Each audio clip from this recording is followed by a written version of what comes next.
एक नई वीडियो के साथ आज मैं फिर हाजिर हूं, आपका होस्ट दोस्त विक्रांत जोशी। आपको स्वागत करता हूं मेरे वेबमास्टर में, जिसमें हम लेके आते हैं वर्ल्ड अफेयर्स और डिफेंस की दुनिया की टॉप खबरें। तो चलिए जान लेते हैं। अपनी सबसे पहली खबर की बात करेंगे तो फ्लाइंग कॉफिन की तरफ से आ रही है, MiG-21 की तरफ से आ रही है। ये फिर से दुर्घटनाग्रस्त हो गया और इस बार राजस्थान में दुर्घटनाग्रस्त हुआ है। सूरतगढ़ से उड़ान भरा था ये एयरक्राफ्ट और हनुमानगढ़ में जाके ये दुर्घटनाग्रस्त हुआ है। इसमें पायलट तो सेफली इजेक्ट हो गया, पर ये एयरक्राफ्ट एक घर में जाकर गिरा था जिसमें कि 3 लोगों की मृत्यु हो गई है। बहुत ही दुखद ये घटना हुई है। MiG-21 बाइसन जितनी बार भी दुर्घटनाग्रस्त होता है, या तो पायलट या तो सिविलियन किसी न किसी की जान जरूर लेता है। आपको मैं बता दूं कि इसको इंडक्ट हुए 1960 में इसको इंडक्ट किया गया था और तब से लगभग 60 साल से ज़्यादा हो चुके हैं और 400 से ज़्यादा इसकी घटनाएं हो चुकी हैं, दुर्घटनाएं हो चुकी हैं। तो समझिए कितना गंदा इसका स्कोर है। 60 सालों के अंदर 400 एयरक्राफ्ट, ये भारत के अंदर की बात कर रहा हूँ मैं, दुर्घटनाग्रस्त हुए हैं MiG-21 बाइसन।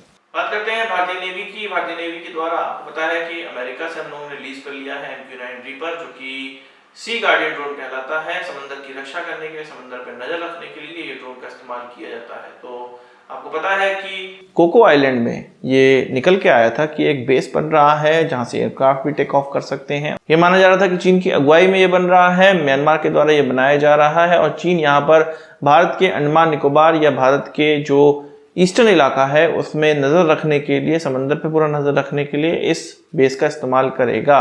अब ये देखने में आया है कि अप्रैल में भारत की तरफ से MQ-9 रीपर की उड़ान इस अंडमान निकोबार के आसपास और उससे ऊपर कोको आइलैंड के पास में कई बार हुई है और इससे ये पता लग रहा है कि इंडियन नेवी सचेत है और अपने अच्छे और अपने सबसे बेहतरीन ड्रोन का इस्तेमाल हम लोग डेटा कलेक्शन के लिए कर रहे हैं कि कोको आइलैंड में किस प्रकार का डेवलपमेंट हो रहा है, किस तरह के एयरक्राफ्ट वहां पे देखने को मिल रहे हैं या कोई शिप भी है। सारी चीज़ों का डेटा कलेक्शन वहाँ पे चल रहा है कि उसकी क्या स्थिति है, कितना डेवलपमेंट वहाँ पर हो गया है, आगे कितना डेवलपमेंट और होना है। तो इंडियन नेवी चीन की किसी भी हरकत के लिए पूरी तरह से कमर कसी हुई है। वहीं एक और घटना हुई है। भारत आसियान देशों के साथ साउथ चाइना सी में एक मैरीटाइम एक्सरसाइज कर रहा है, जो कि 2 मई से लेकर 8 मई यानी कि आज तक ये कंप्लीट हुई। इसमें आज यानी कि लास्ट के दिन में चीन के द्वारा एक बहुत बड़ी हरकत की गई है। इस एक्सरसाइज में Bharat, Vietnam, Thailand, Philippines, Indonesia और ब्रुनेई भाग ले रहे थे। इसमें साउथ चाइना सी के आसपास ये एक्सरसाइज चल रही थी। अंतिम दिन में चीन के द्वारा 5 मिलिशिया शिप इस प्रकार की वो लोग शिप रखे हैं जो कि फिशिंग बोट होती है, पर उसमें वो चीन के नेवल पर्सनल या ऐसे आर्म्ड लोगों को भेजते हैं जिससे कोई कॉन्फ्लिक्ट होने पे वो उन पर विजय प्राप्त कर सकें या अपना प्रभुत्व जमा सकें। ये जो इलाका है जहां पर ये एक्सरसाइज हो रही थी वो फ्रीडम ऑफ नेविगेशन के लिए किया जा रहा था। ये जो 5-7 देश हैं इसके आसपास वो भी इस पे अपना एकाधिकार रखते हैं, इसलिए भारत के साथ वो एक्सरसाइज कर रहे थे। भारत के साथ एक मैरीटाइम एक्सरसाइज हो रही थी आसियान देशों की। चीन को ये अच्छा नहीं लगा और चीन ने भारत पर नजर रखने के लिए या इस एक्सरसाइज पर नजर रखने के लिए कि कहां कहां हम लोग जा रहे हैं, हम लोग क्या क्या कर रहे हैं, ये सब चीजों पर नजर रखने के लिए अपने 5 मिलिशिया से भेजे, जो कि लगभग बहुत करीब आ गए थे इन शिप्स के। और ये कहा जा रहा है कि सबसे नजदीकी जो दूरी थी वो 50 से 60 किलोमीटर, 70 किलोमीटर की भी रह गई थी। हालांकि कोई फेस ऑफ नहीं हुआ, चीन अपने रास्ते निकल गया, हम अपना मैरीटाइम एक्सरसाइज करते हुए अपने रास्ते निकल गए, कोई फेस ऑफ नहीं हुआ, पर आसपास ही थे ये सारे शिप। ये भी कहा जा रहा है कि इसमें उनका स्पाई शिप आप कह लीजिए या समंदर की जो जानकारी लेने वाला शिप है, और इन सारी चीजों की वो मैपिंग कर रहा था, इन सारी चीजों की वो जानकारी ले रहा था, स्टोर कर रहा था चीजें। तो आप समझिए कि हम लोग जो मैरीटाइम एक्सरसाइज कर रहे हैं उस पर भी चीन की नजर है और चीन की नजर उस समय भी होती होगी जब हम लोग LAC के नजदीक में एक्सरसाइज करते होंगे, वो उसका डेटा लेने का भी प्रयास करता रहता होगा। बात करते हैं लिथियम एलिमेंट की, जो कि अभी कुछ दिनों पहले हम लोगों ने खबरों में सुना था कि जम्मू कश्मीर के अंदर पाया गया था और उसका ऑक्शन भी इस दिसंबर में कर दिया जाएगा।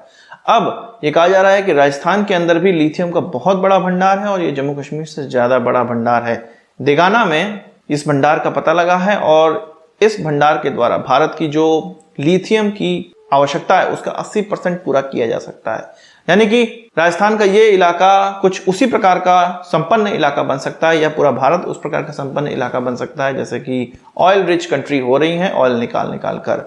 जब आप सोचिए कि भारत जैसा बड़ा देश, उसकी लिथियम की सारी आवश्यकताएं पूरी हो सकती हैं, 80% आवश्यकताएं पूरी हो सकती हैं, तो सोचिए भारत जम्मू कश्मीर वाला और बहुत सी जगहों का लिथियम बेच भी सकता है, एक्सपोर्ट भी कर सकता है। विश्व के लिथियम बाजार पे चीन का एकाधिकार है और भारत को भी चीन से लिथियम आयन बैटरीज या अन्य लिथियम के पदार्थ लेने पड़ते हैं, पर अब ऐसा नहीं होगा। कुछ समय बाद भारत इसमें आत्मनिर्भर बन जाएगा और हम इसका बहुत बड़ा बेनिफिट उठा सकते हैं। बात करते हैं टाटा के द्वारा बनाए जाने वाले लॉइटरिंग म्यूनिशन की, जिसकी कुछ दिनों पहले ये खबर आई थी कि इसको भारतीय सेना खरीद रही है। अब इसकी पहली खेप भी डिलीवर कर दी गई है। आपको पता है कि ALS-50 के नाम से इसको जाना जाता है, इस लॉइटरिंग म्यूनिशन को, जिसकी की मारक क्षमता 50 किलोमीटर की है। इसकी पहली खेप को इंडियन आर्मी को डिलीवर कर दिया गया है। इसका मेनली डिप्लॉयमेंट माना जा रहा है कि LAC के नजदीक हम लोग करेंगे या थोड़ा बहुत पाकिस्तानी बॉर्डर पर भी हम लोग कर सकते हैं।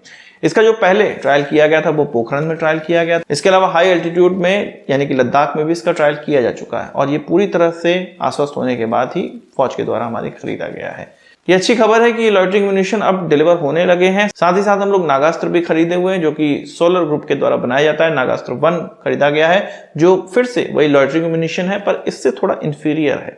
छोटी जगहों पे या सस्ते टारगेटों को नष्ट करने के लिए उसको खरीदा गया है। आपको पता है कि स्पेन से हम लोग C295 खरीद रहे हैं, जिसको कि भारत में भी बनाया जाएगा, स्पेन में भी बनाया जाएगा। स्पेन में जितनी संख्या में एयरक्राफ्ट बनाए जाने हैं उसको बनाना की कार्रवाई स्टार्ट कर दी गई है और इसमें पहला एयरक्राफ्ट अब उड़ा भी लिया गया है और 3 घंटे की उड़ान इसकी हुई और ये पूरी तरह से सफल रही। यानी कि जो भारत के लिए प्रोडक्ट बनाया गया है वो चेकिंग की कार्रवाई से अब गुजर रहा है। इसके बाद हमारे पायलटों को ये धीरे धीरे सौंपा जाएगा, इसको उड़ाना सौंपा जाएगा। स्पेन के अंदर पहले वो इसकी सॉर्टीज करेंगे और फिर इसको भारत उड़ाकर लाया जाएगा या जैसे भी भारत में उनको भेजना होगा और तब जाके फिर वो भारत के अन्य पायलटों को ये सिखाएंगे। भारत के अंदर भी इसका निर्माण होगा, बहुत सी चीज होनी है। भारत के अंदर इसका सिमुलेटर भी लगना है, पर अभी इसकी प्रथम उड़ान हो गई है। तो आज की इस वीडियो के लिए बस इतना ही। आशा करता हूँ कि वीडियो पसंद आया होगा, आपको एक बड़ा सा जरूर देंगे। इस वीडियो संबंधित सवाल सुझाव कमेंट बॉक्स में जरूर लाइएगा और यदि आपने मेरा चैनल सब्सक्राइब नहीं किया उसे भी कर लीजिए, क्योंकि हम इस प्रकार की वीडियो लाते रहते हैं। नमस्कार, थैंक यू, जय हिंद।